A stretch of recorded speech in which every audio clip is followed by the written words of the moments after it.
गोंय मुक्ती उपरांत सरकारान पयल्याच खेपे आपल्या मालकीच्या आणि ताब्यात आशिल्ल्या जमनीची महसूल कागदपत्रांत नोंद करपाची प्रक्रिया सुरू केल्या अशें कळटा। हाका लागून सरकारी जमिनी कसपी आनी सरकारा मदीं येता त्या काळात संघर्श निर्माण जावपाची शक्यताय आशिल्ल्याचें कळटा। पळयात। गोंय मुक्ती उपरांत सरकारान पयल्याच खेपे आपल्या मालकीच्या आणि ताब्यात आशिल्ल्या जमनीची महसूल कागदपत्रांत नोंद करपाची प्रक्रिया सुरू केल्या। हाका लागून सरकारी जमनी कसपी आनी सरकारा मदीं येता त्या काळात संघर्श निर्माण जावपाची शक्यताय आशिल्ल्याचें आयकुपाक येता। जायते कडेन सरकारी मालकीची जमीन कोणाच्या तरी ताब्यात आसा म्हूण सरकारी मालकीच्या जमनीवेल्या घरांचें बांदकाम नियमीत करपाचो निर्णय घेवपाच्या वेळार केल्ल्या अभ्यासात सरकाराच्या लक्षात आयिल्लें अशें कळटा। कांय कडेन सरकारान जमीन मेळयल्या खरी पूण महसूल नोंदीत त्या खात्याची नोंदूच ना।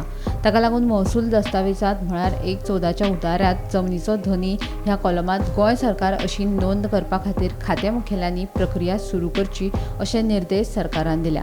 3 म्हयन्यां भितर प्रक्रिया पुराय करपाची मुजत महसूल खात्यान दिल्या। खंयचीच प्रकरणां प्रलंबीत दवरची न्हय अशें स्पश्ट केल्ल्याचें कळटा।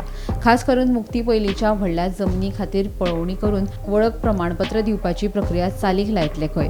तशेंच महसूल नोंदीत सरकाराची मालकी दिसूंक नाशिल्ल्यान जर बेकायदेशीर विभागणी, विक्री वा वेव्हार जाला जाल्यार कायदेशीर कारवाय करतले अशी शिटकावणी सरकारान दिल्याची म्हायती मेळ्ळ्या। Bureau report, Gomantak TV.